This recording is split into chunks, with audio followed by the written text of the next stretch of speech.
নমস্কার, গল্পকথকৃতি চ্যানেলে আপনাদের সবাইকে স্বাগত। প্রতিদিনের মতন আরও একবার এই উপন্যাসের অন্য একটি পর্ব নিয়ে আপনাদের কাছে চলে এসেছি। আশা করি এই উপন্যাসটি আপনাদের ভালো লাগছে। যারা নতুন এসেছেন, যারা নতুন এই চ্যানেলে এসেছেন, এই উপন্যাসটি শুনতে শুরু করেছেন, যদি ভালো লেগে থাকে আমার গল্প পাঠ, অবশ্যই চ্যানেলটি সাবস্ক্রাইব করে রাখবেন। আপনাদের কেমন লাগলো এই পর্বটি কমেন্টে জানাতে ভুলবেন না। তো চলুন শুরু করি আজকের পর্ব। শুরু করছি আজকের পর্ব, এই উপন্যাসের 'ত্রয়োবিংশ পর্ব। সারা রাত ভালো করে ঘুমোতে পারেনি বিনয়। বারবার ছায়ার মুখটা তার চোখের সামনে ফুটে উঠছিল। সঙ্গে সঙ্গে ঘুমটা ভেঙে যাচ্ছিল। আবেগের বশে প্রবল অনুতাপে সে ভেবে রেখেছে মানিকতলার ওই আস্তাকুর থেকে ছায়াকে বার করে আনবে। কিন্তু সমস্যা হলো সেটা কিভাবে সম্ভব, পদ্ধতিটা কি? বিকেলে পলকের জন্য দেখা হলেও ছায়া কথা বলেনি, দৌড়ে পালিয়ে গিয়েছিল। পরেও যদি দেখা হয় সে এড়িয়ে যাবে। এদিকে নিশিবালা ছায়াকে কোনোভাবেই হাতের মুঠো থেকে বেরোতে দেবে না। তার পোষা গুন্ডা বাহিনী রয়েছে। ছায়াকে বার করে আনতে গেলে সে তাদের লেলিয়ে দেবে। হঠাৎ অদম্য জেদ বিনয়ের ওপর ভর করে। হরিচরণ বলেছিলেন 2-4 দিন পর আবার মানিকতলার ওই মেয়েপাড়ায় যাবেন। কিন্তু এত দেরি করা চলবে না। যা করার ঝড়ের গতিতে করতে হবে। কালই আবার মানিকতলায় যাবে সে, এবার একা। যে পাপ করেছে তার স্খালন না হওয়া পর্যন্ত স্বস্তি নেই। পরদিন সকালে উঠে গরম জলে চান সেরে প্রসাদের ঘরে এসে তার সঙ্গে হাত মিলিয়ে রুটি কেটে মাখন লাগাতে লাগলো বিনয়। দিনের কর্মসূচি তার এইভাবেই শুরু হলো। রিফিউজিদের রোগা রোগা বাচ্চাগুলো তাদের বরাদ্দ রুটি টুটি নিয়ে যাবার পর সকালের জলখাবার খেয়ে প্রসাদের কাছ থেকে বিদায় নিয়ে বিনয় বেরিয়ে পড়ল। আজ আর দূরের কোনো কলোনি বা ক্যাম্পে সে যাবে না, তাহলে অনেক দেরি হয়ে যাবে। তার মাথায় মানিকতলার মেয়েপাড়াটা অবিরল পাক খেয়ে চলেছে। অন্য কোনো দিকে তার লক্ষ্য নেই। ঢাকুরিয়া লেকের কাছাকাছি একটা ক্যাম্পে গিয়ে কোনো রকমে কাজ সেরে খালসা হোটেলে রুটি মাংস খেয়ে ছুটল সে মানিকতলায়। 12টা নাগাদ সেখানে পৌঁছে গেল। সদর দরজায় বাইরে থেকে ভেতরের চৌকো মস্ত চাতালের কালকে সেই দৃশ্যটাই দেখতে পেল বিনয়। এই ভরদুপুরে এখানকার মেয়েরা থোকায় থোকায় বসে আছে, চলছে কলকলানি। মাঝে মাঝে কোনো রগড়ের কথায় উঠছে হাসির লহর। ওর গায়ে ঢলে ঢলে পড়ছে। একটু লক্ষ্য করতে অবশ্য খানিকটা তফাৎ চোখে পড়ল। কাল বিনয়রা এসেছিল পড়ন্ত বেলায়। তখন মেয়েগুলো পরিপাটি করে সাজতে বসেছে। সন্ধে নামার সঙ্গে সঙ্গে পুরো এলাকাটা নরক গুলজার হয়ে উঠবে, চলছিল তারই আয়োজন। কিন্তু এই দুপুরবেলায় সবাই রয়েছে হালকা রং তামাশার মেজাজে। সন্ধে এখনো অনেক দেরি। বেলা হেললে তবেই না সাজগোজের জিনিস নিয়ে বসবে। বিনয় লক্ষ্য করল সবার চান হয়ে গেছে। তাদের খোলা চুল পিঠময় ছড়ানো, গুলতানি করতে করতে রোদে ভেজা চুল শুকিয়ে নিচ্ছে তারা। সদর দরজার ঠিক বাইরেই দাঁড়িয়ে আছে বিনয়। মাথায় প্রবল জেদ ঠেসে নিয়ে মানিকতলায় ছুটে এসেছিল, কিন্তু এখন কেমন যেন ভয় ভয় লাগছে। ভিতরকার জমাট সাহস, মনের জোর আগের মতন আর অটুট নেই, ধসে ধসে পড়ছে। তবু তারই মধ্যে মেয়েদের দঙ্গলে ছায়াকে খুঁজতে লাগল। চাতালের মধ্যিখানে চটের আসনে থেবড়ে বসে পান চিবুচ্ছিল নিশিবালা। হঠাৎ সে বিনয়কে দেখতে পায়। কিছুক্ষণ মেয়ে মানুষটার চোখের পাতা পড়ে না। একসময় হাতের ভর দিয়ে থলথলে বিপুল শরীরটাকে টেনে হিঁচড়ে দাঁড় করায়। একমুখ হেসে হাত নেড়ে নেড়ে ডাকতে থাকে, "ও মা, কালকে সেই কচি বাবুটি যে, তা হুড়বুসিদের পাড়ায় এসে দোরগোড়ায় দাঁড়িয়ে কেন? ভেতরে আসুন।" বিনয়ের বুকটা ছ্যাঁত করে ওঠে। কাল দুটো ঢাল ছিল তার সামনে, পিছনে হরিচরণ আর পীতাম্বর। সে তাদের আড়ালে থাকতে পেরেছিল, কিন্তু আজ নিশিবালার চোখে পড়ে গেছে। পালিয়ে যে যাবে এখন আর তার উপায় নেই। তাছাড়া যে কারণে তার অনুশোচনার সীমা পরিসীমা নেই, যে কারণে তার মানিকতলায় ছুটে আসা, তার শেষ না দেখে চলে যাওয়া যায় না। বিনয় নিশিবালার দিকে চোখ রেখে চাতালে চলে এলো। কালকের মতোই একটা মেয়েকে দিয়ে চেয়ার আনিয়ে বিনয়কে বসালো নিশিবালা। এদিকে মেয়েরা ঝাঁক বেঁধে উঠে এসে কলরবলর শুরু করে দিল। আমাদের রসের না গড়েছে গো। বাবু কাল রাত্রিরে ঘুমোতে পারেনি বুঝি? বেরানি কুরকুরানি জেগেছিল। ভিড়ের ভিতর থেকে অন্য একটি মেয়ে জিজ্ঞেস করলো, কি করে বুঝলি? আগের মেয়েটি বলল, লইলে দুঃখুর হতে না হতে পাড়ায় এসে হাজির হতো। আমাদের ওপর কি টান গো। বাবুটি এত কষ্ট করে এইছে, তোরা তার পিছুতে লাগলি কেন? চুপ কর দিকিনি। মাসির কথায় কখন চুপ করতে হবে কখন হবে না মেয়েগুলো সেটা খুব ভালোই জানে, তাই সমানে তারা হইচই করতে থাকে। তা বাবু, সেই বুড়ো বাবা দুজন কোথায়? তেনাদের তো দেখছি না। ওরা আসেননি। মুখে মিচকি হাসি ফুটিয়ে একটা চোখ আধবোজা করে কিছুক্ষণ চবর চবর পান চিবোয় নিশিবালা।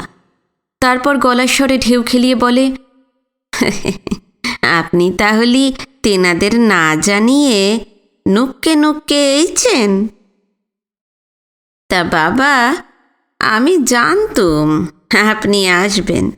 কালই বুড়ো বাবাদের বলেছিলুম, উঁচুকে বয়সে ছোঁড়াদের এখানে আনলে মতি ভেরম হয়। তা তেনারা আপনার কত গুণকীর্তন করলে, সেসব এক কান দিয়ে ঢুকিয়ে আর এক কান দেবার করে দিলুম। আরে বাপু, পুরুষ মানুষের নারী নক্ষত্র আমার জানা হয়ে গেছে। আমাদের এই মেয়েদের বাজারে এসে ডবগা ডবগা ছুঁড়ি দেখলে তারা নাট খেয়ে পড়ে। কিন্তু মাসি, ওই বুড়ো দুটো তো পুরুষ মানুষ, ওদের তেনাদের কথা আলাদা। তেনারা হলেন গে ভগবান, দেশের কাজ করে করে জীবন শেষ করে দিলে। তোদের মতন 100টা ছুঁড়ি তেনাদের জাপটে ধরলেও কেতরে পড়বেনি। বোঝা যাচ্ছে হরিচরণার পীতাম্বর যে স্বাধীনতা সংগ্রামী সেটা নিশিবালা জানে। ওদের পৃথিবীতে এক ধরনের লোকে বিষ পোকার মতন ঠিক ঠিক করে, মাতাল, লুচ্চা, লম্পট, খুনে, সমাজের নোংরা সব গাদ, নর্দমার পচা পাঁক। কোথায় এরা আর কোথায় হরিচরণরা? আর একটা মেয়ে বলে, কেতরে পড়ার বয়স কি আর আছে? 2 বুড়োর শরীরের রস শুকিয়ে ঝামা হয়ে গেছে। বিনয় বসে থাকতে পারছিল না, মনে হচ্ছিল তার রক্তচাপ ঝপঝপ করে নেমে যাচ্ছে।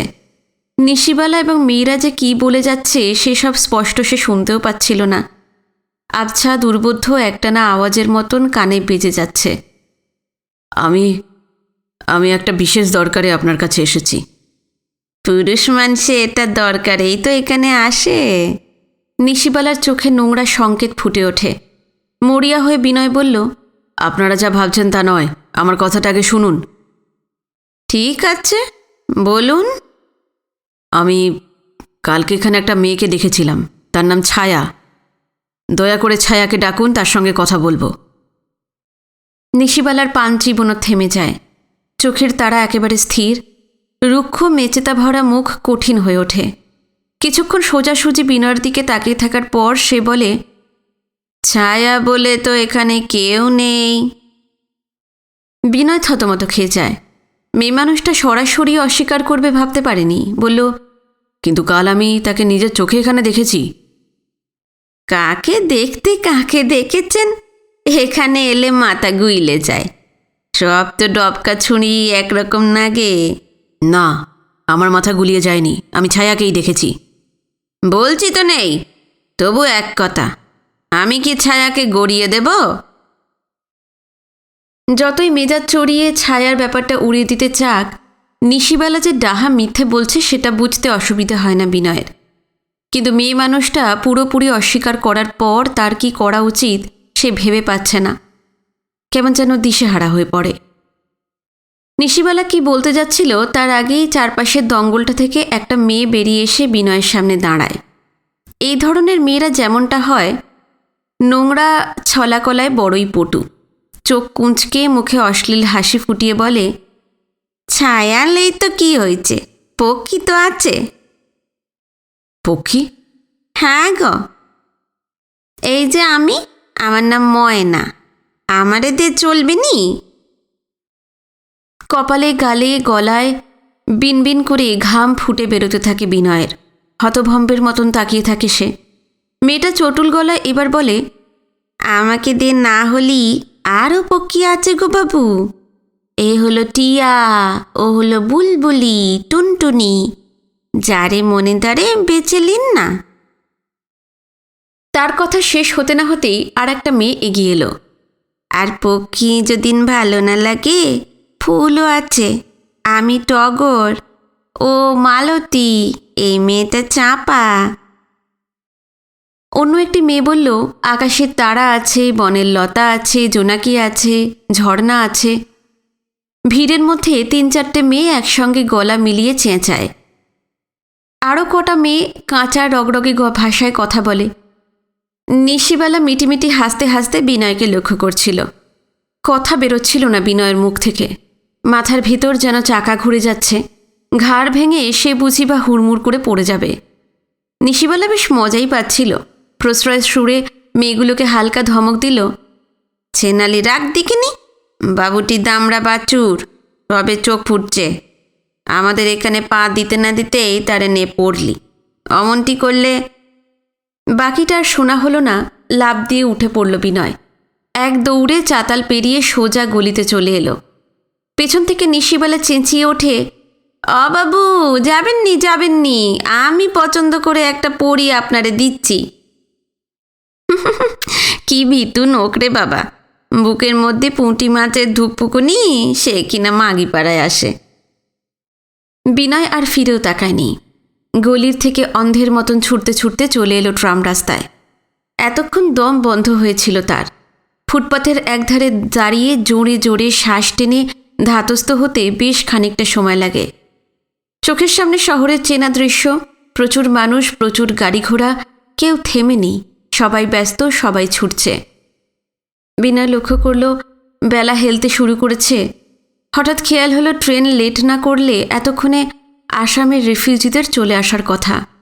সে আর দাঁড়ালো না, পায়ে পায়ে এগিয়ে গিয়ে শিয়ালদা রুটের একটা ট্রামে উঠে বসল।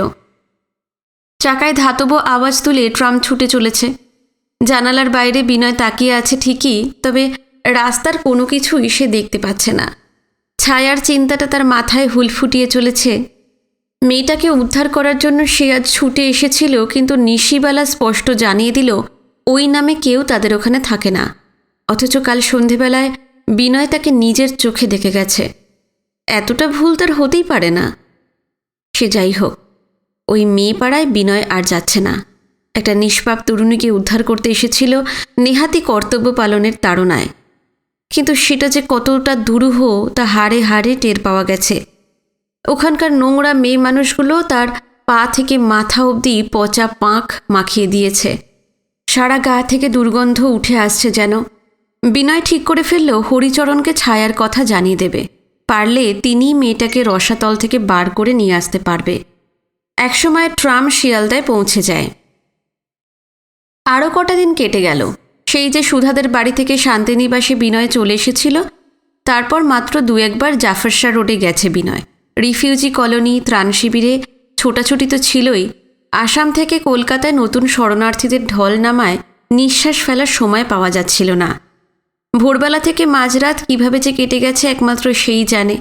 তার ওপর হরিচরণদের রেণুবালা নারী মঙ্গল কেন্দ্র আর ছায়াকে নিয়ে 2 দিন ব্যতিব্যস্ত থাকতে হয়েছে। সুধাদের বাড়ি সে যেতে না পারলেও হিরণ কিন্তু 2 দিন মেসে এসে দেখা করে গেছে। ঠিক ছিল খানমঞ্জিল সারিয়ে রংটং করার পর পঞ্জিকার শুভ দিন দেখে খুব শিগগিরই গৃহপ্রবেশ করা হবে। কিন্তু হিরণ জানিয়ে গিয়েছিল সরস্বতীকে পিজি হাসপাতালে ভর্তি করতে হয়েছে। 12 মাস সরস্বতী নানা অসুখ বিসুখে কষ্ট পান।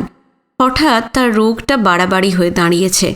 হাসপাতালে না দিয়ে উপায় ছিল না, তাই নতুন বাড়িতে যাওয়া আপাতত স্থগিত রাখতে হয়েছে। তিনি যতদিন না সুস্থ হচ্ছেন গৃহপ্রবেশের প্রশ্নই নেই।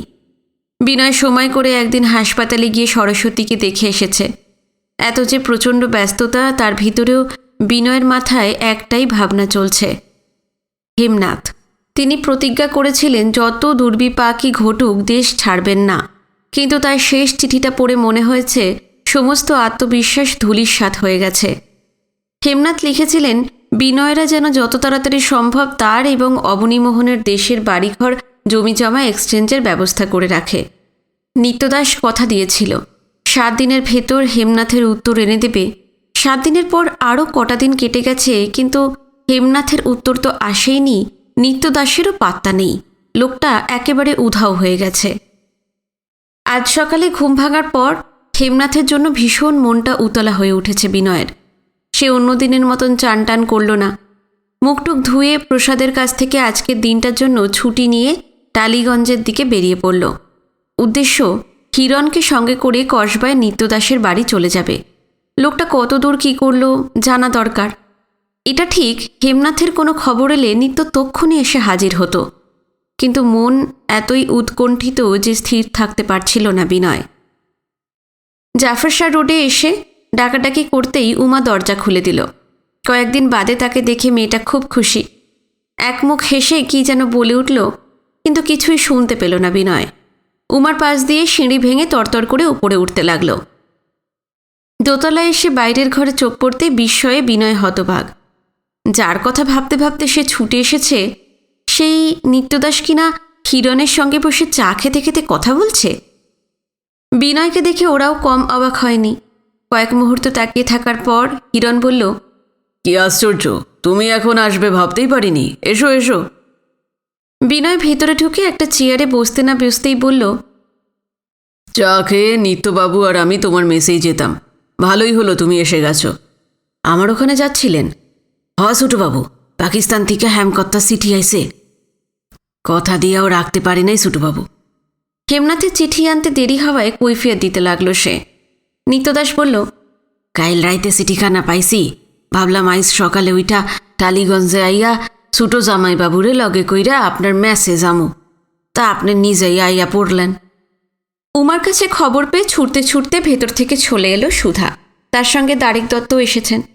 বাইরের ঘরে পা দিয়েই হইচই বাঁধিয়ে দেয় সুধা। কি ছেলে রে তুই? সেই যে মেসে গেলি, তারপর 2-1বার মোটে মুখ দেখিয়ে গেছিস। কত দিন হলো তোর কোনো পাত্তাই নেই। আমাদের কথা তোর বোধহয় আজকাল আর মনেই পড়ে না। দারিক দত্ত একই কথা বললেন। কিছুই প্রায় কানে যাচ্ছিল না বিনয়ের। সে বলল, দাদুর চিঠিটা কোথায় দেখি? এই যে আমার কাছে। হিরণ বলল। ব্যস্তভাবে পকেট থেকে একটা মুখবন্ধ খাম বার করে এসে বিনয়কে দেয়। বিনয় জিজ্ঞেস করে, কি লিখেছেন দাদু? পড়েছেন আপনারা? না, তোমার নামে চিঠি তো, তাই। আমার নামে চিঠি লিখলেও এটা তো কোনো গোপন ব্যাপার নয়। আমরা সবাই মিলে পরামর্শ করে যে চিঠি লিখেছিলাম তিনি তার জবাবই তো দিয়েছেন। দাদু রাজদিয়ায় কী অবস্থায় আছেন, কলকাতায় কবে আসবে, সেসব জানবার ইচ্ছা আপনাদের হলো না? আমি কখন চিঠি খুলব সেজন্য আপনারা বসে আছেন? আশ্চর্য। হিরণের মুখটা নিমেষে পাংশু হয়ে যায়। সুধাও কিছু বলছে না। বাকি দুজনও চুপ। রাজদিয়ার একটি বৃদ্ধের জন্য বিনয় যে কতটা উৎকণ্ঠিত সবাই তা টের পাচ্ছিল। খামের মুখ ছিঁড়ে এক নিঃশ্বাসে হেমনাথের চিঠিটা পড়ে যায় বিনয়। কল্যাণী এসু। বিনু, দারুণ সংকটে পড়িয়া এমনই বিচলিত হইয়া পড়িয়াছিলাম যে রাজদিয়ায় আর এক মুহূর্ত থাকিতে সাহস হইতেছিল না। প্রতিদিন ইরফান আলী আর তাদের সাঙ্গ পাঙ্গদের শাসানি, দেশ ছাড়ার জন্য হুমকি, পদে পদে অসম্মান, এই অবস্থায় শ্বাস আটকাইয়া আসিতেছিল। তোমার জবাবিপত্র পাইয়া জানিতে পারিয়াছি তুমি, দারিক, হিরণ, সুধা, সুনীতি, আনন্দ সকলে আমাদের জন্য কি গভীর দুশ্চিন্তায় দিন কাটাইতেছ। তুমি লিখিয়াছ, নানা জায়গায় অনেক দৌড়াদৌড়ি করিয়াও সম্পত্তি বিনিময়ের বন্দোবস্ত করিয়া উঠিতে পারো নাই। তবে যুগলদের জবরদখল কলোনিতে প্রচুর জমি পাওয়া যাইবে, এইরূপ ভরসা মিলিয়াছে। বর্তমানে জানাই পরিস্থিতির কিছু পরিবর্তন ঘটিয়াছে। করিম বিশ্বাসী মানুষ, প্রাণ গেলেও সে নিমখারামি করিবে না। সে ছাড়া মোতাহাররা তো আছেই। তাহাদের বিশেষ করিয়া করিমের উপর বাড়িঘরের দায়িত্ব দিয়া গোপনে দেশ ত্যাগ করিব, এই ছিল অভিপ্রায়। কিন্তু খবরটি কিভাবে কিভাবে যেন চতুর্দিকে রটিয়া গিয়াছে। তাহার ফল কি হইয়াছে অনুমান করিতে পারো। রাজদিয়া তো বটেই, আশেপাশের দেলভোগ, গিরিগঞ্জ, আবদুলাপুর, কমলাপুর, সুজনগঞ্জ ইত্যাদি গ্রামের যেসব হিন্দু পূর্বপুরুষের ভিটামাটি আঁকড়াইয়া পড়িয়া আছে, তাহারা দলে দলে আসিয়া হাজির হইতেছে। ইহারা আমার দেশ ছাড়ার কথা ভাবিতেই পারে না। সকলেই বলিল, আমি ভারতে চলিয়া গেলে তাহারা কাহার মুখ চাহিয়া পাকিস্তানে থাকিবে? আমার নামটি হিন্দু নাম বলিয়া আমি পরবাসী। এ দেশে আমার কোনো মর্যাদা নাই, একটা আঙুল তুলিবার মতন সামান্য ক্ষমতাও হারাইয়াছি। ওই হিন্দুরা বিপদে পড়িলে কোনোভাবেই তাহাদের রক্ষা করিতে পারিব না। তবু আমার উপর ইহাদের বিরাট ভরসা। দেশভাগের পর কিছুই যে আগের মতো নাই, হাজার বুঝাইলেও তাহারা বুঝিতে চায় না। আমার সম্বন্ধে অনন্ত আস্থা তাহাদের মধ্যে অনড় হইয়া আছে। এই তো গেল সন্ত্রস্ত হিন্দুদের কথা। রাজদিয়া ও পার্শ্ববর্তী অঞ্চলের 70-80% মুসলমানও চায় না আমি চিরকালের মতন ইন্ডিয়ায় চলিয়া যাই। নিজের সম্বন্ধে লিখিতে লজ্জা হয়, তবু যাহা ঘটনা তাহা না জানাইয়া পারিতেছি না।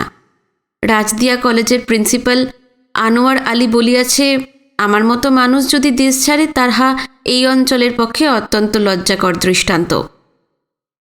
মোতাহার হোসেন কিছুদিন আগে আমার নিরাপত্তার জন্য প্রায়ই আসিয়া আমাদের বাড়িতে রাত কাটাইত। এখন স্থায়ীভাবে বাহির ঘরে থাকিতেছে। করিম তো তাহার পরিবার লইয়া এখানেই আছে। আমাদের জমিতে চাষ করে এমন আরও 4টি অল্পবয়সী মুসলমান কৃষাণও স্বেচ্ছায় স্ত্রী পুত্র লইয়া করিমের ঘরের পাশে পরপর ঘর তুলিয়া বাস করিতেছে। ইহার অর্থ কোনো প্রকার হামলা হইলে তাহারা আমাদের রক্ষা করিবে। রাজদিয়ার নামকরা উকিল খলিল সাহেব, কলেজের তরুণ অধ্যাপকরা, সৈয়দ এবং মীরবাড়ির ছেলেরা রোজই কেহ না কেহ আমাদের খবর লইয়া যাইতেছে।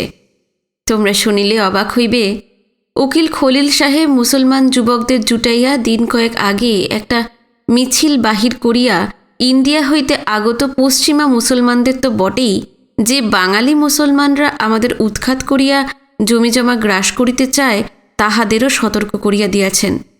আমাকে শাসাইলে বা কোনো রকম ক্ষতির চেষ্টা করিলে তাহাদের পরিণাম ভালো হইবে না। এই লইয়া প্রবল উত্তেজনা সৃষ্টি হয় এবং দুপক্ষে মারপিটও হইয়াছে। তবে ইহার একটি সুফল পাওয়া গিয়াছে, বর্তমানে কেহ আমাকে হুমকি দিতেছে না। তোমাকে পূর্বের একটি পত্রে জানাইয়াছিলাম, বহু সহৃদয় মুসলমান আমার পাশে আছে, কিন্তু তাহাদের সংখ্যা যে এমন বিশাল তাহা কল্পনা করিতে পারি নাই। পাকিস্তানের পরিবেশ যারপর্ণয় বিষাক্ত হইয়া উঠিয়াছে, কিন্তু এই মানুষগুলিকে তাহা স্পর্শ করিতে পারে নাই। আমার মনে একটাই দুঃখ বা ক্ষোভ জমিয়া আছে। তোমাকে জানাইয়াছি কিনা তা মনে নাই, যদি জানাইয়াও থাকি তবু আরেকবার মনে করাইয়া দিতেছি। জিন্না সাহেব তাহার জীবিতকালে বারংবার বলিয়াছিলেন, জাতি ধর্ম নির্বিশেষে পাকিস্তানের প্রতিটি নাগরিকের থাকিবে সমানাধিকার। ধর্মীয়, অর্থনৈতিক, সামাজিক জীবনের কোনো ক্ষেত্রেই কাহারও সঙ্গে কাহারও বৈষম্য থাকিবে না। বিনু, তুমি জানো পাকিস্তানকে আমি স্বদেশ বলিয়া মানিয়া লইয়াছিলাম, আর 10 জনের মতন আমিও এই রাষ্ট্রের একজন নাগরিক। এখানকার আইন কানুন মাথা পাতিয়া লইয়াছি। দেশে সুস্থিতি বিপন্ন হয় এমন কিছু কল্পনাও করিতে পারি না। সংখ্যায় অল্প হইলেও আমাদের অঞ্চলের মানুষজনের একটি অংশের কাছে আমরা অবাঞ্ছিত। নিজের মাতৃভূমিতে অন্যের পাহারায় আমাদের বাঁচিয়া থাকিতে হইবে, স্বাধীনতার আগে ইহা কি কখনো ভাবিতে পারিয়াছি? যাহা হোক, এখানকার পরিস্থিতি বিশদভাবে জানাইলাম। এই অবস্থায় দেশ ছাড়িয়া যাওয়া আর হয়তো সম্ভব হইবে না। আয়ুর শেষ প্রান্তে পৌঁছাইয়া গিয়াছি। আর কতদিনই বা বাঁচিব? 5, 10 কি 15 বৎসর। দেশের মাটিতেই মৃত্যু ঘটুক, ইহাই আমার ভবিতব্য। বিনু, তোমরা আমাদের জন্য চিন্তা করিও না। বিষয় আশয় এক্সচেঞ্জের জন্য ছোটাছুটি করারও দরকার নাই। যুগলকে জানাইয়া দিও, কলোনিতে আমাদের জন্য যে জমি রাখিয়া দিয়াছে তাহা যেন অন্য উদ্বাস্তুদের ভাগ করিয়া দেয়। যতদিন না 2 দেশের মধ্যে ডাক চলাচল স্বাভাবিক হইতেছে, নিত্যদাসীর উপর নির্ভর করিয়া থাকিতে হইবে। তাহার লোকটি তোমাদের পত্রাদি আমাদের পৌঁছাইয়া দিবে এবং আমার উত্তর সীমান্তের ওপারে দিয়া আসিবে। ইহা ছাড়া যোগাযোগের অন্য কোনো উপায় আপাতত নাই। নিয়মিত পত্র লিখিবা। তোমরা আমাদের স্নেহ ও আশীর্বাদ লইও। ইতি দাদু। নিঃশব্দে চিঠিটা পড়ে ফেলে বিনয়, একরকম রুদ্ধশ্বাসে। তারপর মুখ তুলে তাকায়। ঘরের বাকি সবাই উদ্গ্রীব বিনয়কে লক্ষ্য করছিল। চারপাশ থেকে একই প্রশ্ন শোনা যায়, কি লিখেছেন হেমনাথ? উত্তর না দিয়ে হেমনাথের চিঠিটা দারিক দত্তকে দেয় বিনয়। তার পড়া হলে সেটা যায় সুধার হাতে। এইভাবে চিঠির বয়ানটা সকলেরই জানা হয়ে যায়। কিছুক্ষণের মধ্যেই ঘরের মধ্যে স্তব্ধতা নেমে আসে। গভীর হতাশার সুরে নিত্যদাস বলে ওঠে, প্রথম যখন শাহজাহান সাহেবের সম্পত্তির খবর দিছিলাম, হেমকর্তায় যদিন রাজি হইতেন পায়ের উপর পাও তুলিয়া ইন্ডিয়ায় বাকি জনম কাটাইয়া দিতে পারতেন। নাতি নাতি নাতিন জামাই আত্মজনেরার কাছে থাকতো, কত আনন্দ কত শান্তি। কিন্তু নিজেই ইন্ডিয়া আহুনের হগল পথ বন্ধ কইরা দিলেন। দারিক দত্ত আক্ষেপ করে বললেন, দাদা এত বড় পণ্ডিত মানুষ, কিন্তু দূরদৃষ্টি নেই, মানুষকে সহজেই বিশ্বাস করে বসে। যেই চারপাশের হিন্দুরা এসে ধরে পড়ল, তার ভরসায় ওরা দেশে থেকে গেছে, অমনি গলে গেল। আরে বাবা, এই হিন্দুরা যেই সুযোগ পাবে ইন্ডিয়ায় পালিয়ে আসবে, হেমদাদাকে জানাবেও না। মুসলমানগ কথা কন, অহন না হয় ভালো মানসি কইরা পরি দিয়া রাখতে আসে। এইটা কি বছরের পর বছর সম্ভব? হেরা যে চিরটাকাল একই রকম থাকবো, জোর কইরা কি হ্যাঁ কথা কহন যায়? পাকিস্তানের যা হাল, মতিগতি বদলাইয়া যাইতে আর কতক্ষণ? দেশ হান দুই টুকরা হওনের আগে মজিদ মিয়া তো কত ভালা ছিল। এই কয় বছরে হ্যাঁ কি আর আগের মানুষ আছে? রাতারাতি বদলাইয়া গেছে। পাকিস্তানে মজিদ মিয়ার লাখান মানুষ, অহন লাখে লাখে।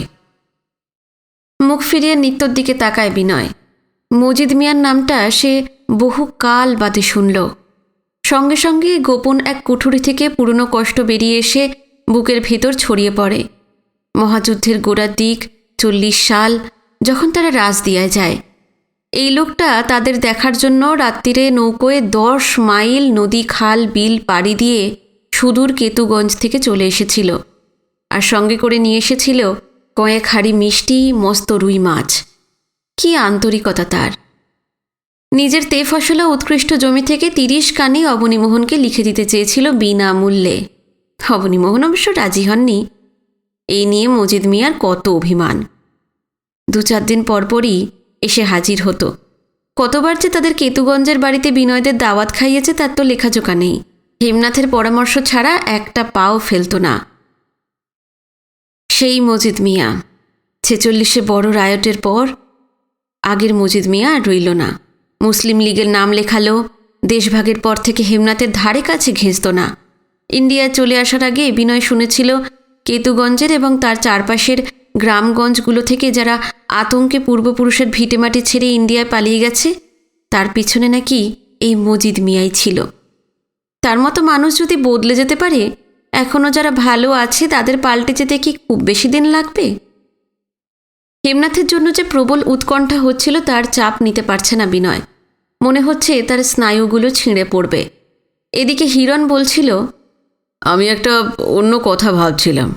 দারিক দত্ত জিজ্ঞেস করলেন, কি কথা? হেমদাদু আর 2 দিদার যথেষ্ট বয়স হয়েছে। যতদিন তিনি বেঁচে আছেন দিদাদের দুশ্চিন্তা নেই, কিন্তু মানুষের আয়ুর কথা তো বলা যায় না। হঠাৎ যদি দাদুর কিছু হয়, দিদাদের কি হবে? কে দেখবে তাদের? তার উপর এত প্রপার্টি। 2 বৃদ্ধা কি সেই সব সামলাতে পারবেন? এই বিষয়টা যে আগে বিনয় ভাবেনি তা নয়। মৃত্যু এক অনিবার্য ঘটনা, অমোঘ এবং অবশ্যম্ভাবী। কেউ তাকে ঠেকাতে পারে না। কখন কিভাবে মৃত্যু আসবে কারোর পক্ষেই তার হদিশ পাওয়া সম্ভব নয়। হেমনাথ যদি আগে মারা যান, দেশের বাড়িতে স্বজনহীন 2 অসহায় বৃদ্ধা একেবারে অথৈ সমুদ্রে গিয়ে পড়বেন। শিবানী এবং স্নেহলতার মুখ চোখের সামনে ফুটে ওঠে বিনয়ের। প্রচণ্ড ত্রাসে গলা শুকিয়ে আসতে থাকে তার। দারিক দত্ত বিমর্ষ মুখে বললেন, নিজের স্ত্রী বোনের কথা একবারও ভাবে না, অগ্রপশ্চাৎ বিবেচনা নেই।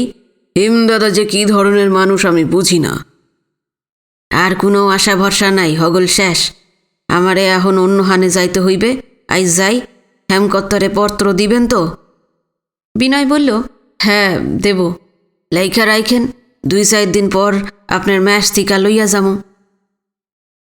নিত্যদাস চলে গেল। হেমনাথের চিঠিটা পড়ার পর থেকে বিনয়ের কিছুই ভালো লাগছিল না। ভিতরে ভিতরে উতলা ভাবটা বেড়েই চলেছে। সে এখন নিশ্চিত হেমনাথের সঙ্গে এ জীবনে আর তার দেখা হবে না। পাকিস্তানে তার, শিবানীর এবং স্নেহলতার বাকি দিনগুলো কিভাবে কাটবে কে জানে। বিনয়ও উঠে পড়েছিল, কিন্তু সুধারা কিছুতেই তাকে ছাড়ল না। এ কি, এতদিন পর এলি, এক্ষুনি চলে যাবি?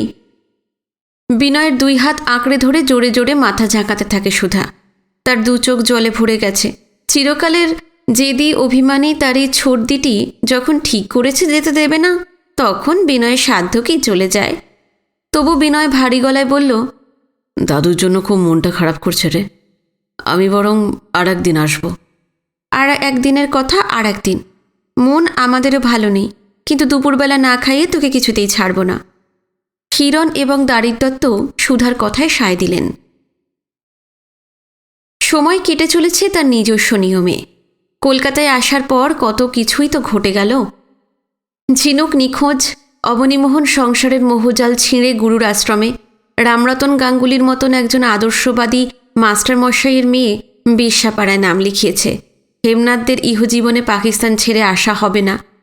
এইসব ঘটনায় মহাবিশ্বের আহ্নিক গতিতে কোথাও এতটুকু ছেদ পড়েনি। কী কারণে কে কতখানি কষ্ট পাচ্ছে, অনুশোচনায় গ্লানিবোধে কার বুক পুড়ে যাচ্ছে, কারোর ব্যক্তিগত তুচ্ছ বেদনার খবর মহাকাল রাখে না। সেই যে হেমনাথের চিঠি এসেছিল তার সপ্তাহ 3 পার হয়ে গেছে। পুরনো রুটিনেই সব কিছু চলছে বিনয়ের। অবশ্য আসাম থেকে দ্বিতীয়বার উৎখাত হওয়া শরণার্থীদের স্রোতটা তেমন আর নেই। বিধানচন্দ্র রায় আসাম গভর্নমেন্টের কাছে সেই যে আবেদন জানিয়েছিলেন তাতে অনেকটা কাজ হয়েছে। আসাম থেকে না এলেও পূর্ব পাকিস্তান থেকে উদ্বাস্তুদের আসাটা হঠাৎ অনেক গুণ বেড়ে গেছে। ব্যাপক বর্বরতা, অবাধে লুটপাট, খুন, আগুন, জোর করে ছিনিয়ে নেওয়া হচ্ছে যুবতী মেয়েদের। এর ফলে আরও বেশি করে আতঙ্কগ্রস্ত মানুষের ঢল নেমেছে পশ্চিমবঙ্গ আর ত্রিপুরার দিকে। দেশভাগের পর পূর্ব পাকিস্তানে বিরাট আকারের দাঙ্গা অনেকবার হয়ে গেছে। সেসবের ধাক্কা এসে লেগেছে সীমান্তের এপারেও। অতি সাধারণ অতি নিরীহ মুসলমান যারা দিন আনে দিন খায়, পাকিস্তান হিন্দুস্তানের জটিল রাজনৈতিক টানাপোড়েনের বিন্দু বিসর্গও তারা বোঝে না। বিবি বাচ্চাদের পেটের ভাত জোটাতে খেটে খেটে যাদের দিন কাবার হয়ে যায়, এবারকার ফরিদপুর, ময়মনসিংহ ইত্যাদি এলাকার হাঙ্গামার খবর আসতেই তাদের কয়েকটা গ্রামে হামলা হয়ে পড়ে গেছে। ভয়ার্ত বেশ কিছু মুসলমান পাকিস্তানে চলে গেছে। আরও অনেকেই যাবার জন্য পা বাড়িয়ে আছে। কাল রাতে অফিসে প্রসাদ জিজ্ঞেস করছিলেন, তুমি তো কলকাতার চারপাশ প্রায় চষেই ফেলেছ। হাজীগঞ্জ বলে কোনো গ্রামের নাম শুনেছ? না, সেটা কোথায়? শিয়ালদার সাউথ লাইনে মল্লিকপুর বলে একটা স্টেশন আছে, সেখানে নেমে যেতে হয়। ওটা গরিব মুসলমানদের গ্রাম। কাল সকালে রিফিউজি কলোনি কি রিলিফ ক্যাম্পে আর যেতে হবে না, তুমি সোজা হাজীগঞ্জে চলে যাবে। ওখানে যাব কেন? শুনেছি হাজীগঞ্জের মুসলিমরা ইস্ট পাকিস্তানে চলে যাবে। কেন ওরা যাচ্ছে, ওদের কি অসুবিধা হচ্ছে, ডিটেলের সমস্ত জেনে তাড়াতাড়ি একটা রিপোর্ট তৈরি করে দেবে। বিনয়ের হঠাৎ মনে পড়ে গিয়েছিল আগরপাড়ার সেই মুসলিম গ্রামটার কথা, যার নাম এখন হয়েছে নেতাজি সুভাষ পল্লী। প্রসাদের কথা মতো আজ সকালে চান টান সেরে চা খেয়ে বিনয় বেরিয়ে পড়েছে। শিয়ালদা সাউথ থেকে যেসব ট্রেন ডায়মন্ড হারবার, লক্ষ্মীকান্তপুর কি ক্যানিংয়ের দিকে যায় তার কোনোটা আগেই চড়েনি বিনয়। এদিকটা তার পুরোপুরি অচেনা। অচেনা হলেও শিয়ালদা নর্থ লাইনের মতোই এই অঞ্চলে ট্রেন লাইনের দুধারে মোটামুটি একই দৃশ্য। আমন ধান কেটে নেবার পর যতদূর চোখ যায় মাঠ শূন্য। মাঝে মাঝে ছন্নছাড়া 2-4টে কৃষাণ গ্রাম, ঢ্যাঙা ঢ্যাঙা তাল, সুপুরি বা নারকেল গাছের জটলা, খাল, বিল, পুকুর, মেঘলেশহীন আকাশে ঝাঁকে ঝাঁকে পাখি উড়ছে। একসময় হুসহুস ধোঁয়া ছাড়তে ছাড়তে ট্রেন মল্লিকপুর পৌঁছে গেল। নানা কামরা থেকে 8-10টি প্যাসেঞ্জারের সঙ্গে বিনয়ও নেমে পড়ে। সড়কি বিছানো লম্বা প্ল্যাটফর্মের মাঝামাঝি জায়গায় লাল রঙের ছোট্ট স্টেশন বিল্ডিং। সেটার গা ঘেঁষে রেলের টি স্টলে স্থানীয় কিছু লোক গুলতানি করছে। তার পাশে বাইরে বেরুবার গেট।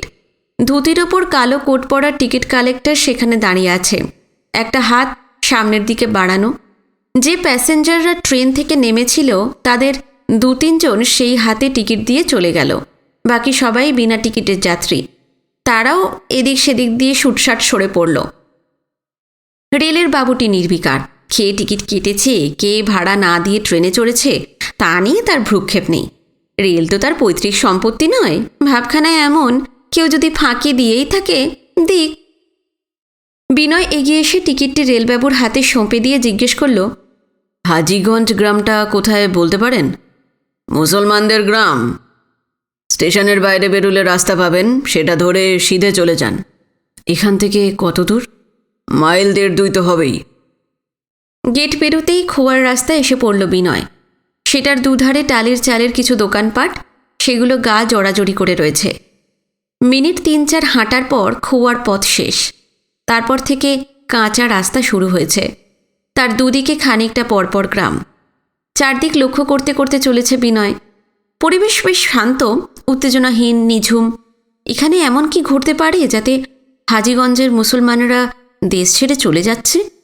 দাঙ্গা, আগুন লাগানো, ব্যাপক হত্যা, এসব হলে এলাকার আবহাওয়া উত্তপ্ত হয়ে থাকে, কিন্তু তেমন কিছু টের পাওয়া যাচ্ছে না। টিকিট কালেক্টর বলে দিয়েছিল স্টেশন থেকে হাজীগঞ্জ ১.৫-২ মাইল দূরে। এত সব গ্রামের মধ্যে কোনটা হাজীগঞ্জ কে জানে। তাই উল্টো দিক থেকে যারা আসছে, চাষাভুষো ধরনের মানুষজন, তাদের জিজ্ঞেস করে করে এগিয়ে চলেছে বিনয়।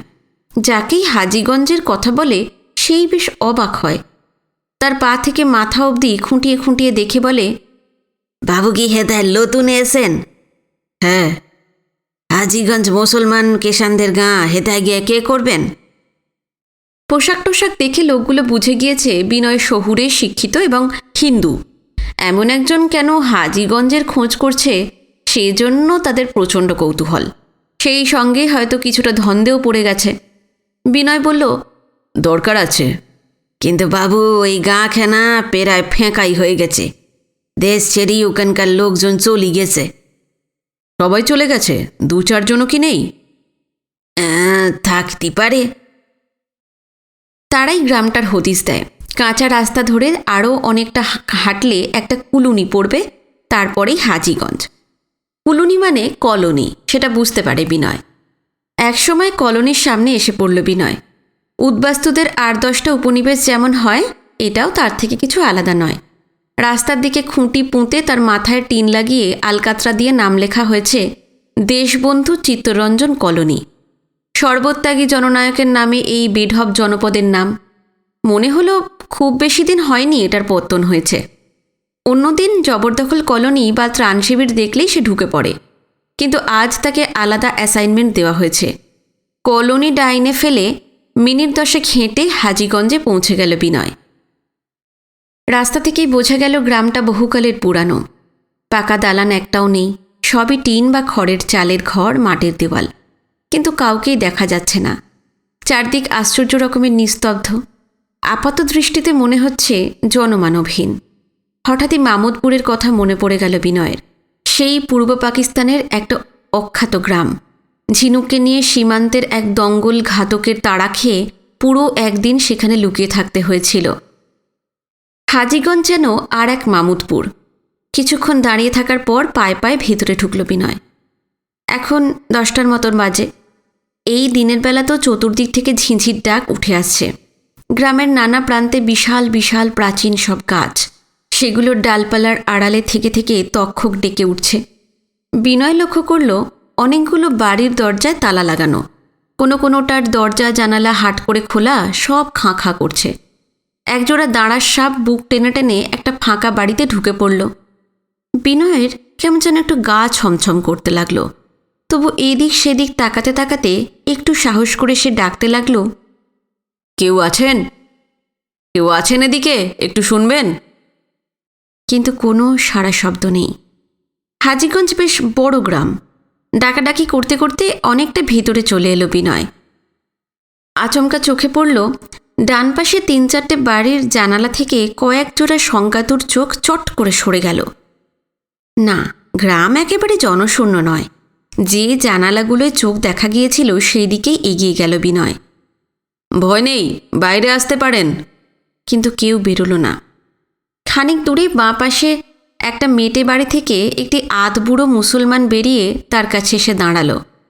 মুখ ভর্তি কাঁচা পাকা দাড়ি, চুল এলোমেলো শুকনো খয়াটে শরীর, পরনে ময়লা লুঙ্গি আর জামার ওপর রং জ্বলে যাওয়া পুরনো চাদর। চোখে মুখে কেমন একটা ত্রস্ত ভাব। বিনয় আঁচ করতে পারছিল লোকটা ঠিক স্বস্তি বোধ করছে না। বলা নেই কওয়া নেই, একটা যুবক হঠাৎ এসে পড়েছে, ব্যাপারটা তাকে ভিতরে ভিতরে উতলা করে তুলেছে। তার অস্বাচ্ছন্দ্য কাটাবার জন্য নরম গলায় বিনয় জিজ্ঞেস করে, নমস্কার মিয়া সাহেব, আপনার নাম কি? কাসেম আলী। কিন্তু বাবু, আপনারা তো চিনতে পারলাম না। কি করে চিনবেন? আমি তো এই প্রথম আপনাদের এখানে এলাম। আমার নাম বিনয় বসু। কিসির তরে এসেন কিষান বাবু? আপনাদের সঙ্গে 2-4টে কথা বলতে চাই। কোথাও একটু বসা যাবে? আসেন আসেন এদিকে। কাশেম আলী যে ঘর থেকে বেরিয়ে এসেছিল বিনয়কে সঙ্গে নিয়ে সেটার বাইরের দিকের বারান্দায় একটা হাতল ভাঙা চেয়ারে বিনয়কে বসালো আর নিজে বসলো মাটির ওপর।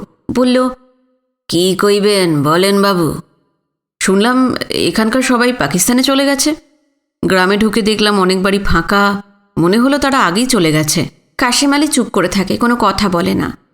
আমি কোনো ক্ষতি করব না, আমাকে আপনাদের নিজের লোক ভাবতে পারেন। হ্যাঁ বাবু, বেশিরভাগ লোক পাকিস্তানে চইলে গেছে। শুধু আমাদের হাজীগঞ্জ লয়, ও ধারে ধরুন গে সরাইপুর, তাজহাট, কাছাকাছি এমনি আরও কটা গাঁ গেলে একজনা লোক পাবেন না। সবই এখন বর্ডারের ওই পারে। আমরা হাজীগঞ্জে যে কর ঘর আসি 2-4 দিনের মধ্যেই চইলে যাব।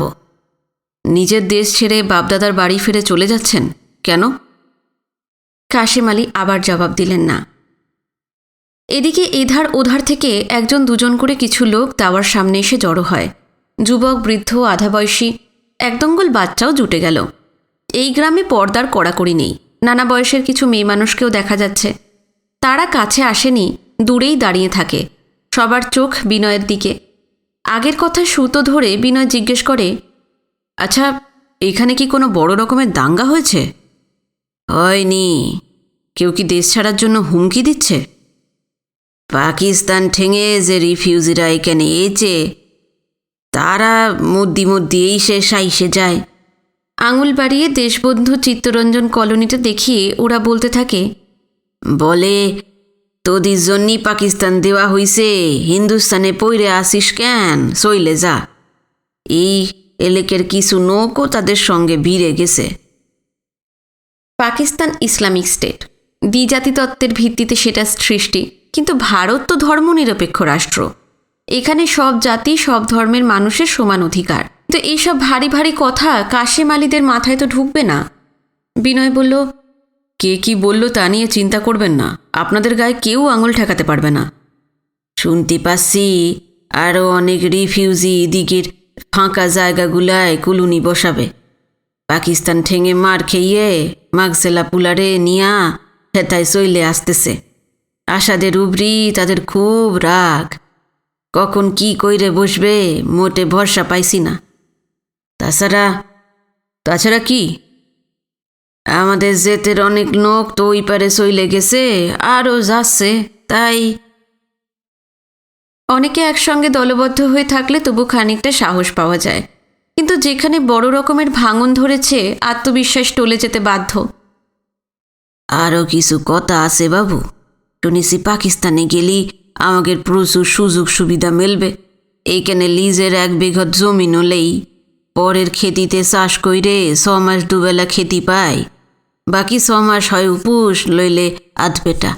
আমরা তো বড্ড গরিব বাবু, তাই হোতায় অনেক চাষের ভূমি বাড়িঘর দেশে। পাকিস্তানে গেলেই কোনো দুঃখ কষ্ট থাকবে নি। বিনয় জানে পূর্ব পাকিস্তান থেকে যে ছিন্নমূল মানুষেরা এপারে চলে এসেছে তাদের অনেকেরই ধারণা ছিল ভারতবর্ষ এক স্বপ্নের দেশ। এখানে পথে ঘাটে সোনাদানা, হিরে মুক্ত ছড়ানো, নদীতে দুধের স্রোত বয়ে যাচ্ছে। একবার সীমান্ত পেরুতে পারলেই হয়। ওদের মতোই হাজীগঞ্জবাসী গরিব গুরব মানুষগুলো স্বপ্ন দেখছে পাকিস্তানে পৌঁছতে পারলে তাদের সমস্ত কষ্টের অবসান হবে।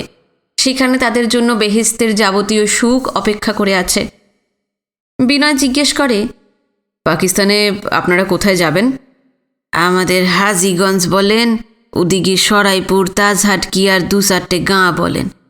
এই সব জায়গার লোকজন খুলনে আর ঢাকার দিকে গেছে। আমরাও তেমন কোথাও যাব গিয়া।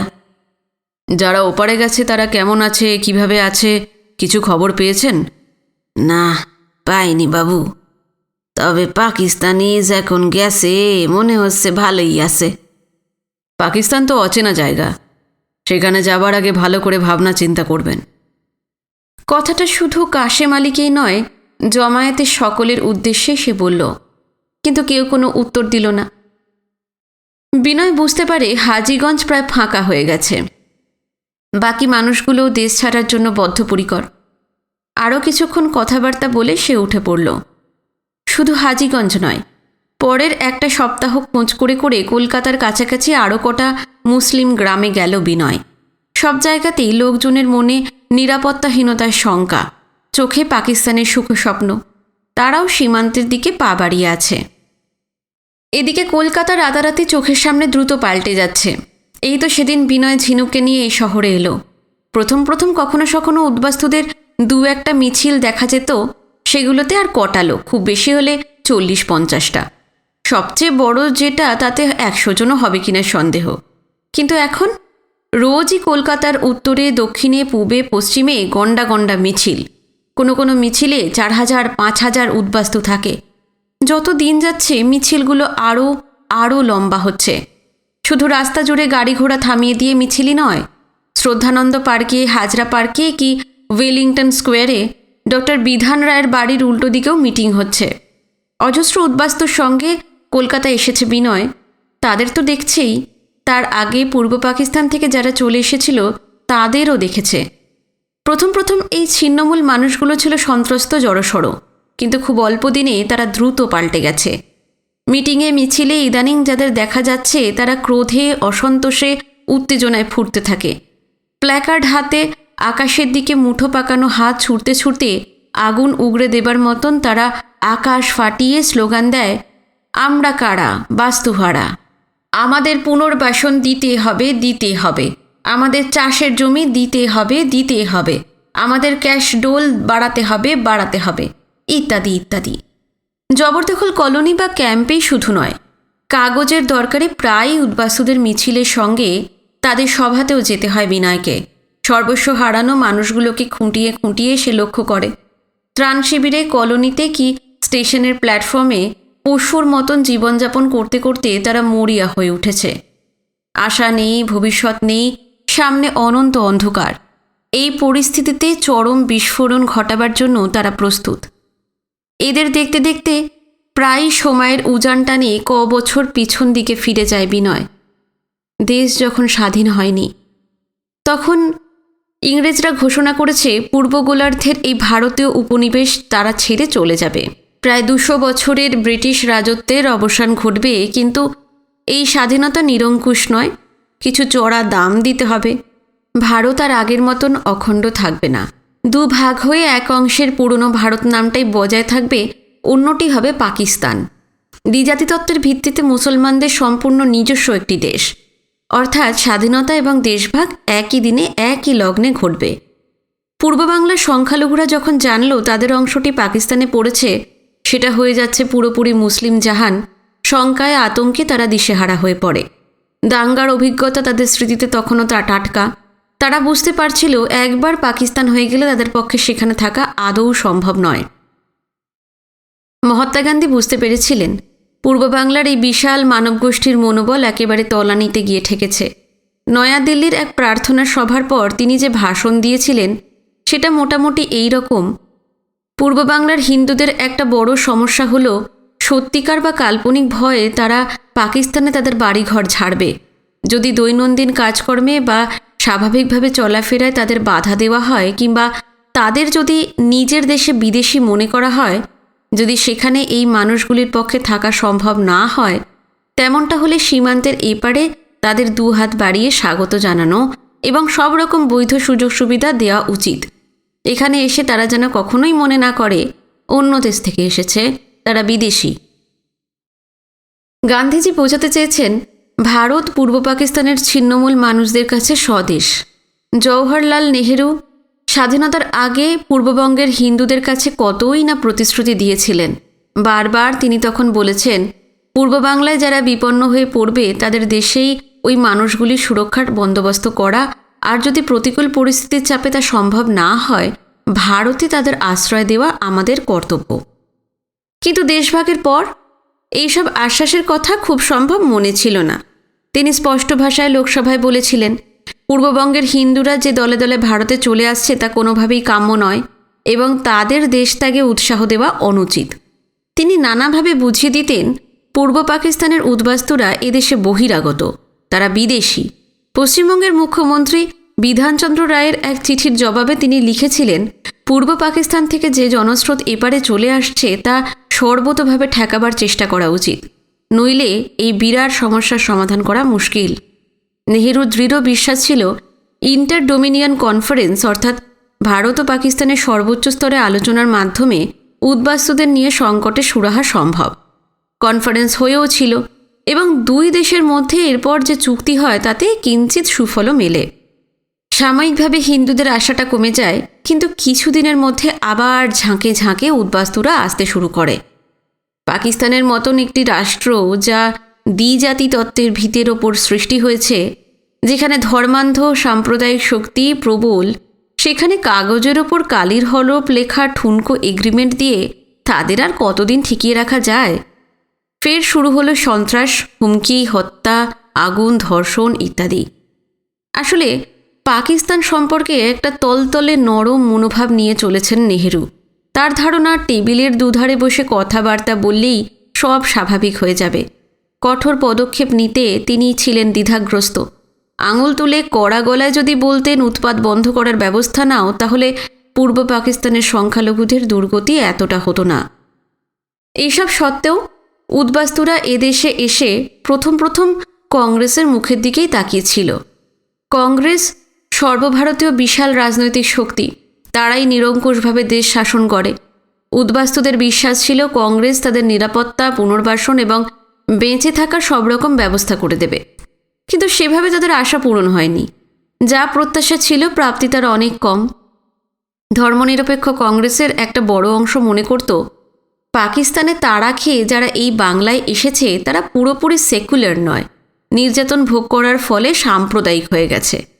নানা কারণে ছিন্নমূল মানুষেরা ধীরে ধীরে কংগ্রেসের কাছ থেকে দূরে সরে যাচ্ছিল। আর সেই ফাঁকে বামপন্থী রাজনৈতিক দলগুলো, বিশেষ করে কমিউনিস্ট পার্টি, উদ্বাস্তুদের কাছাকাছি চলে আসে। তাদের নিয়ে মিটিং, মিছিল, আন্দোলন চালাচ্ছে ব্যাপক আকারে। মাঝে মাঝে দেশের নানান সংকট পরিস্থিতি নিয়ে বিনয়দের রিপোর্টিং সেকশনে তুমুল তর্কাতর্কি লেগে যায়। সবচেয়ে বেশি হইচই হয় উদ্বাস্তুদের প্রসঙ্গ উঠলেই। চিফ রিপোর্টার ছাড়া অন্য রিপোর্টাররা এবং সাব এডিটররা তো থাকেই। আজকাল নিউজ এডিটর তারাপদ ভৌমিক, দুজন অ্যাসিস্ট্যান্ট এডিটর অরুণেশ চৌধুরী এবং মণিশঙ্কর মিত্রও চলে আসেন। সকাল থেকে সন্ধে পর্যন্ত ঘোরাঘুরির পর সেদিন অফিসে এসে বিনয় দেখে চিফ রিপোর্টারের টেবিলে জমজমাট ভিড়। তারাপদ ভৌমিক থেকে শুরু করে নিউজ ডিপার্টমেন্টের অনেকেই হাজির। উদ্বাস্তুদের নিয়ে তখন তুমুল শোরগোল চলছে।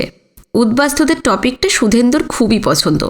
এইটা নিয়ে আলোচনা শুরু হলে সেই সবচেয়ে উঁচুতে গলা চড়ায়। সেদিন সে বলছিল, কমিউনিস্ট পার্টি এতদিন কৃষক আর লেবারের ওপর বেশি জোর দিয়ে এসেছে, এবার আর একটা বিরাট এরিয়া পেয়ে গেছে, রেফিউজি। তাদের নিয়ে প্রায় রোজই কোথাও না কোথাও মিছিল করছে, মিটিং করছে। তারাপদ বলেছেন, হ্যাঁ, রিফিউজি বেল্টে ওদের ইনফ্লুয়েন্স বেড়ে যাবে মনে হচ্ছে এবার। সুধেন্দু বলল, আপনি দেখে নেবেন, ইন ফিউচার এই অসংখ্য মানুষ ওদের বিরাট স্ট্রেংথ হয়ে উঠবে। ঠিকই বলেছ। ওদিকে অ্যাসিস্ট্যান্ট এডিটর মণিশঙ্কর মিত্র বলেছেন, রিফিউজিদের এরিয়ায় যদি ওরা ভালো রকম বেস তৈরি করতে পারে, ওদের পার্টি হিউজ গেইন করবে। বিনয় কোনো মন্তব্য করেনি। সে junior reporter. Chief reporter, news editor, assistant এডিটরদের মতন বাঘা বাঘা সিনিয়র সাংবাদিকদের সামনে মতামত জানানো তার পক্ষে ধৃষ্টতা। সারা শহর এবং শহরতলির নানা এলাকায় চরকির মতন পাক খেতে খেতে প্রতিদিন মিছিল আর সভাটভায় হাজিরা দিতে দিতে বিনয়েরও মনে হয় তারাপদরা যা বলেছেন তার পুরোটাই ঠিক। আজকের পর্ব এখানেই শেষ করলাম। আগামী পর্ব নিয়ে খুব শিগগিরই ফিরে আসছি। যারা নতুন এসেছেন, চ্যানেল ভালো লেগে থাকলে অবশ্যই সাবস্ক্রাইব করে রাখবেন। নমস্কার, সবাই খুব ভালো থাকবেন।